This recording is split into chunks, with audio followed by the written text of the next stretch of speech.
राज्यांच्या सीमा सील करण्यात आलेल्या शूट ॲट साईटचे आदेशही आहेत। राजस्थान आणि पंजाबच्या सीमा सील झालेल्या आहेत। आकाशात लढाऊ विमानांची गस्त घालण्यात येते। पंजाबमध्ये सार्वजनिक कार्यक्रमांवर सुद्धा बंदी आहे। संभाव्य हल्ल्यांविरोधात हा अलर्ट जारी करण्यात आलेला आहे। पाकिस्तान आणि पाक व्याप्त जम्मू काश्मीरमध्ये भारताने हवाई हल्ला केल्यानंतर भारतात सीमेलगत असलेल्या राज्यांना आता अलर्ट जारी करण्यात येतोय।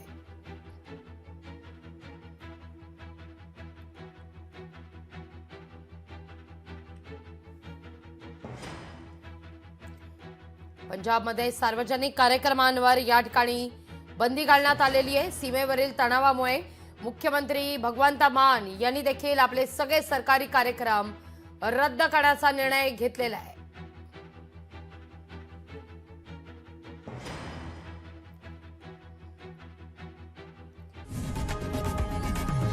लोकशाही मराठी ऐका, पहा, जागरूक रहा।